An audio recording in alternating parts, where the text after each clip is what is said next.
O caminho para o encontro com Deus. Se você é de tradição cristã, a tua resposta deve ser Cristo. Tenho ouvido essa expressão desde que nasci. Ocorre que ela é o que se pode chamar de expressão grávida. Ela gera múltiplos significados. Qual o significado desta expressão para você? Fique comigo até o fim desse vídeo e se surpreenda com o que descobri ser o caminho do coração.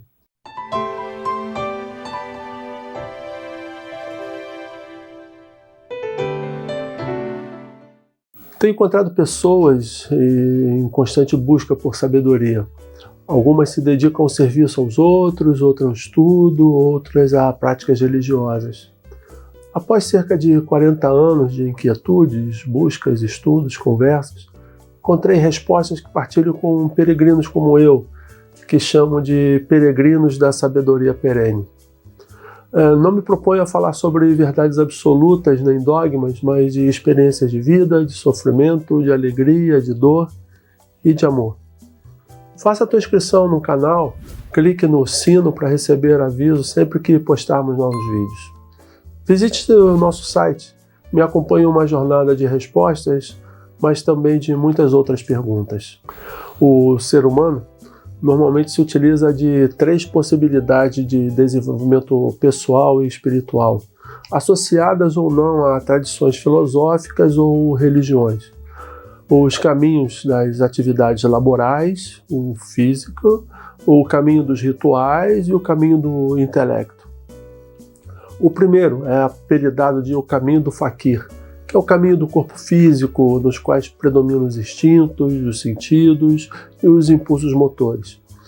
O segundo é o caminho do monge, o caminho do religioso, das pessoas do sentimento. Nem a sua mente e seu corpo devem ser fortes demais. O terceiro é o caminho do yogi, é o caminho do intelecto. Os 3 caminhos eles são encontrados em todas as culturas e basicamente em todas as principais religiões mundiais. As diferenças se dão em como os princípios comuns se expressam. Um quarto caminho tem crescido no mundo ocidental contemporâneo, é o caminho da consciência ou conscientização. É um caminho que não tem regras, rotinas, credos, e também não tem instituições que sejam detentoras, donas. Ele aparece e desaparece, segundo leis que são próprias do caminho. É acompanhado de um trabalho que tem um sentido definido e um empreendimento, intenção e propósito. É o exercício de estar plenamente consciente do instante, do momento, do aqui e agora, da realidade como ela é, sem qualquer filtro, seja da personalidade, seja das emoções, ou da cultura, ou qualquer tipo de condicionamento. Seu único requisito é a consciência, que foi apresentado ao mundo ocidental por Gurdjieff, no início do século XX. Ao longo desse século XX, a teoria de Gurdjieff foi sendo associada a uma diversidade de tradições religiosas ancestrais, especialmente nos diversos tipos de meditação, por meio dos quais se desenvolve a atenção plena, ou também chamada de mindfulness, a conscientização. Entretanto, eu descobri que há um caminho mais excelente, uma alternativa que engloba, aprofunda e amplia as 4 alternativas que eu citei. É o caminho do coração, que é o caminho do Cristo encarnado em Jesus de Nazaré. Depois de décadas, descobri que Cristo é a resposta, só faz sentido à luz de o caminho do coração. O interessante é que poucas tradições cristãs se dão conta ou mesmo ensinam esse caminho. O caminho do coração é o caminho percorrido, ensinado por Jesus, o Cristo. Outro nome para esse caminho é o caminho do amor consciente. Bem-aventurados puros de coração, eles verão a Deus, disse Jesus. Os olhos são as janelas do corpo. Se vocês abrirem bem os olhos com admiração e fé, seu corpo se encherá de luz. Se viverem com os olhos cheios de cobiça e desconfiança, seu corpo será um celeiro cheio de grãos mofados. Se fecharem as cortinas dessas janelas, sua vida será uma escuridão. outra fala de Jesus. Quando o coração está correto, veremos corretamente. Jesus amarra coração e visão. Considere o ditado: a beleza está nos olhos de quem olha. Assim é Deus. Tudo o que precisamos fazer é manter a lente limpa e o coração puro. O coração, nas antigas tradições sagradas, tem um significado muito específico e talvez surpreendente. Não é o lugar da nossa vida afetiva pessoal, ou mesmo da nossa identidade pessoal, mas é um órgão para a percepção do propósito divino e de beleza. É a nossa antena que, por assim dizer, nos é dada para orientar para o brilho divino e para sincronizar o nosso ser com os movimentos mais sutis. O coração não é a expressão pessoal, mas para a percepção divina. As antigas tradições de sabedoria viram que o mundo físico, no qual nós temos a nossa vivência de tempo e de espaço, é abrangido por um outro, cercado por um outro, que é um mundo coerente, poderoso de propósito divino, sempre cercando e interpenetrando. Esse outro mundo, mais sutil, é invisível aos olhos físicos, aos sentidos físicos, e para a mente parece ser pura especulação. Mas se o coração está desperto, acordado e iluminado, ele pode receber, irradiar e refletir diretamente essa realidade divina não materializada. Na linguagem da tradição sagrada, o centro emocional, onde o coração se encontra, carrega a força reconciliadora. Ela serve como uma ponte entre a mente e o corpo, e também entre o nosso mundo físico, material, e esse outro mundo invisível. Quando adequadamente sintonizado, a capacidade mais marcante do centro emocional é a capacidade de compreender a linguagem do paradoxo. As inconsistências lógicas que a mente deve reduzir em um simples ou uma coisa ou outra, elas podem ser mantidas pelo coração, um e outro, ambos, os dois ao mesmo tempo. E ainda mais importante, sentir isso, sem precisar resolver, fechar ou se proteger da dor que a ambiguidade normalmente faz. O coração propicia uma convivência com os paradoxos. De fato, o amor consciente é provavelmente o mais inclusivo de todos os caminhos espirituais. Ele pode ser percorrido por qualquer pessoa, em qualquer combinação relacional, ou até mesmo isoladamente, sem nenhuma combinação relacional. Pode ser praticado por monges, por parceiros românticos, independente da sexualidade, por crianças e pais idosos, em um eremitério sob céu estrelado, com animais de estimação e mesmo com plantas de interior. A linha de separação não é quem, mas o como, a direção do fluxo. O caminho do amor consciente, a energia está sempre irradiando para fora, nunca é de autodefesa ou de proteção.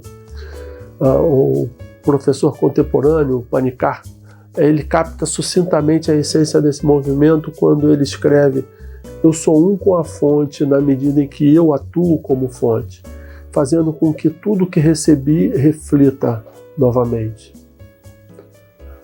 Coloca a mente no coração, coloca a mente no coração. Fica de pé diante do Senhor com a mente no coração.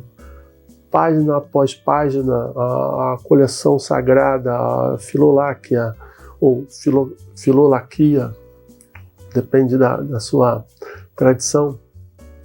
É um conjunto de escritos sagrados do Oriente Cristão. Esse refrão surge constantemente, é repetido na sua insistência e na sua especificidade. Mas seja qual for o nível de realização espiritual que você busca, seja chamar de salvação, iluminação, contemplação, união divina, essa é a configuração interna que é encontrada, e essa e nenhuma outra mais. Coloca a mente no coração.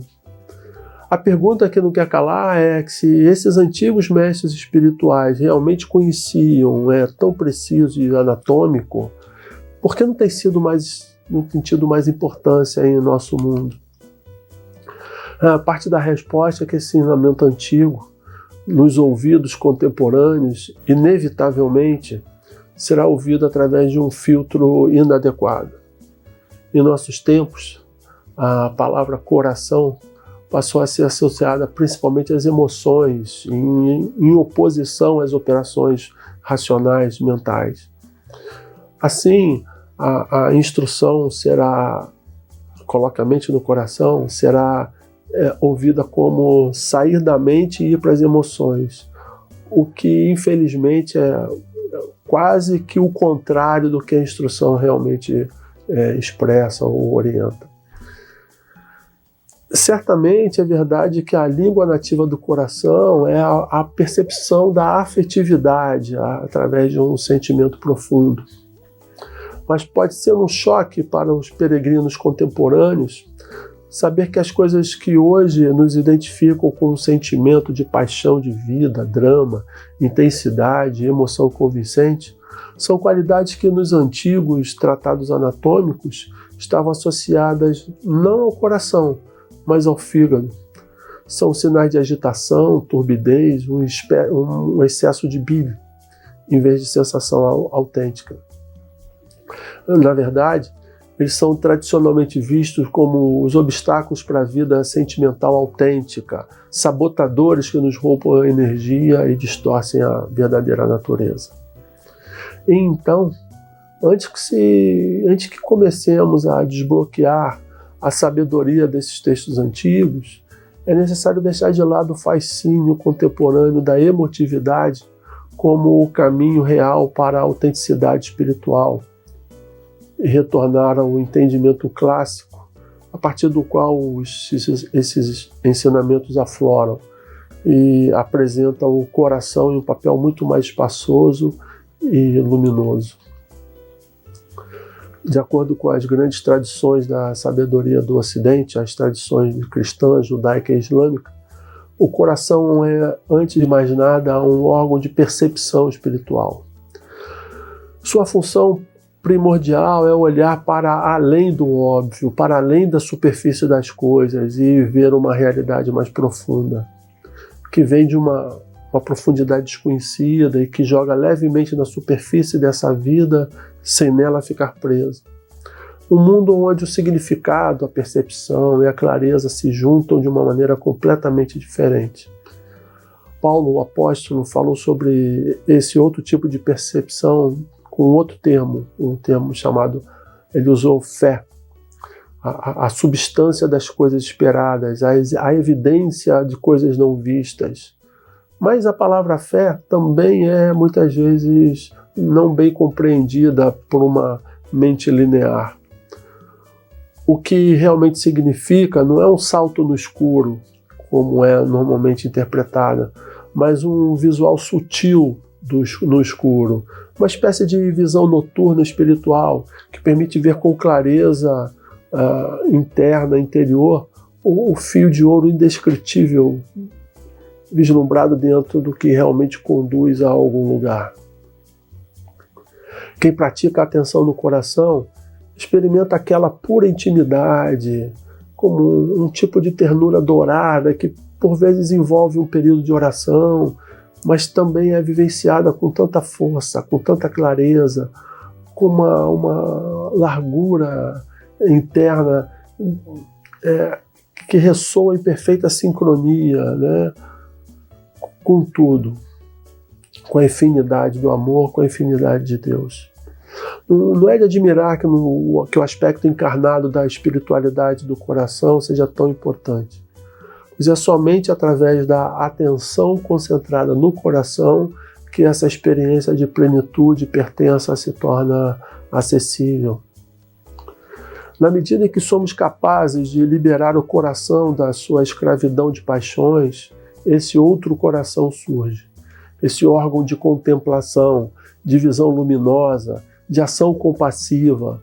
O que ele vê e direciona não é outra coisa senão essa ordem superior de coerência divina e compaixão, que pode ser vivenciada como real, mas somente acessível quando o coração é capaz de se elevar a esse nível mais alto e assumir sua função, né, cósmica. Então, a graça sobre graça flui através desse canal vibrante e flui para fora em um mundo transfigurado pela própria graça de estar banhado nessa luz inefável. Bem-aventurados puros de coração, pois eles verão a Deus. Nesta frase, todo o ensinamento é transmitido. O que resta é que possamos entender melhor como essa purificação é realmente realizada. A chave para esse caminho é silêncio. O caminho do silêncio é o modo de sentir e o coração é o centro do sentimento. Quando somos capazes de colocar a nossa atenção no centro do coração, nós desenvolvemos a cognição do silêncio, porque sentimento é um modo de conhecer. Finalizando, eu deixo contigo alguns pontos para pensar. A religião trata do que fazer, a espiritualidade trata do ser. O caminho do coração é o caminho universal, buscado por todas as principais religiões mundiais, encarnado plenamente em Jesus de Nazaré. Está um pouco compreendido, inclusive pelos cristãos. E terceiro, você já experimentou silenciar o teu corpo, a tua mente, o teu coração, de modo a desenvolver uma maneira alternativa de percepção da realidade? Te convido a escrever nos comentários aqui abaixo as tuas percepções sobre esse assunto. Você quer conhecer mais o assunto, ter dicas de práticas de como desenvolver o caminho do coração? Baixe gratuitamente o meu e-book acessando o site abaixo. Por fim, se quiser expandir o assunto, visite nosso site, conheça nossos textos, nossos livros ou nos contate. A equipe da Enealume está disponível para te apoiar em processos de autoconhecimento, desapego, tomada de consciência. Conte conosco. Até o próximo vídeo.